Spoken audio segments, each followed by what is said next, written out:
तो फ्रेंड्स आजकल आप देख रहे हो एवियन के केसेस तो बहुत ज़्यादा बढ़ रहे हैं और हम लोग पूरी कोशिश करते हैं कि अपना मैसेज सबको कन्वे कर सकें। आप लोग भी कोशिश करिए कि दूसरों तक इस मैसेज को पहुंचाइए सो दैट कि हिप रिप्लेसमेंट कोई परमानेंट सोल्यूशन नहीं है।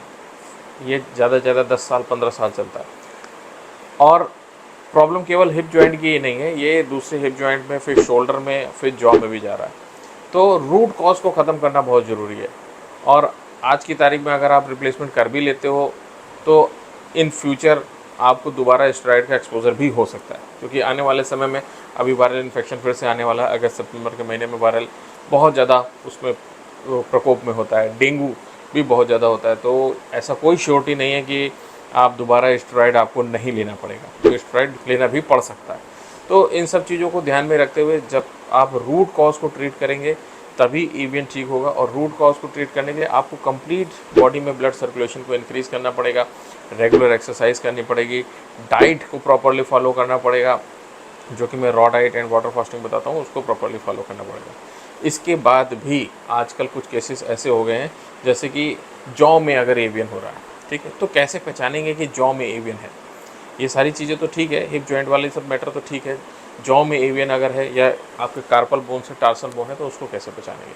तो जॉ में आज का टॉपिक जो है हमारा, जॉ में एवियन अगर है तो उसको कैसे पहचानेंगे? अगर आपको आपके जबड़ों में किसी तरह का भारीपन लगता है, हैवीनेस लग रही है, जॉ का मूवमेंट इस तरह से जो करवाते हैं प्रॉपरली नहीं हो पा रहा है, कुछ दिक्कत आ रही है उसमें, किसी तरह का स्टिफनेस लग रही है उसमें, या किसी तरह का पेन है उसमें, या झंझनाहट, नंबनेस सी फीलिंग हो रही है आपको, तो ये जॉ का एवियन हो सकता है, ठीक है। या कभी कभी यही झंझनाहट या जो एवियन होता है जॉ में, उसकी वजह से उसमें एक अंदर एक घाव बन जाता है जिसको कहते हैं फिशुला बन जाता है, और उससे फिर वो बोन दिखाई देने लगती है। आप अपने टीथ जबड़ों को खोल के देखेंगे तो कुछ पोर्शन में बोन दिखने लगती है, तो फिर वो जॉ का एवियन कन्फर्म है। आप अपना एमआरआई करा करके या अपने किसी नज़दीकी डॉक्टर को दिखा करके, किसी भी ऑर्थोपेडिक डॉक्टर को दिखा करके उसको कंफर्म कर सकते हैं कि ये जॉ का एवियन है कि नहीं। बट हाँ, ये लक्षण प्रेजेंट रहते हैं। अगर जॉ का एवियन हो गया है और अगर आपके दांतों में भी प्रॉब्लम है तो टूथ एक्सट्रैक्शन नहीं कराना है गलती से भी, क्योंकि उसके बाद प्रॉब्लम फिर और बढ़ सकती है, ठीक है। ये थोड़ा सा ध्यान रखिए कि किसी तरह का वुंड या फिशुला उसमें दिख रहा है तो that means that is very severe condition. तो इन सभी चीज़ों में अगर आपको जॉ के एवियन के लक्षण दिखाई दे रहे हैं तो आपको फिर से वही सारी चीज़ें फॉलो करनी है जो कि हम स्टार्टिंग से बताते आ रहे हैं। एवियन ऑफ द हिप में या अदर बॉडी पार्ट्स में कहीं भी एवियन होता है, तो इन सब चीज़ों को बहुत ध्यान रखिए।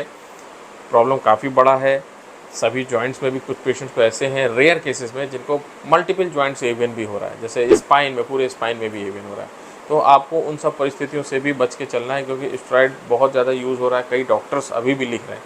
तो अब मैं तो कहता हूँ कि डॉक्टर्स की भी रिस्पॉन्सिबिलिटी होती है कि उनको भी ध्यान रखना चाहिए, अपने पेशेंट का भला सोचें और उसको विदाउट स्टेरॉइड ट्रीट करने की कोशिश करें। और आप लोग भी की भी रिस्पॉन्सिबिलिटी है कि आप लोग भी डॉक्टर्स पे ज़्यादा प्रेशर न डालें कि जल्दी मुझे ठीक होना है। आप उनको टाइम दें कि सर विदाउट स्टेरॉइड के हमको ठीक करें। आई होप मेरा मैसेज आपको समझ में आ गया होगा काफ़ी हद तक, मैं क्या कहना चाहता हूँ और किस हद तक जिम्मेदारी का आप लोगों को के साथ आपको काम करना है। आई होप आप लोगों को समझ में आ गया होगा।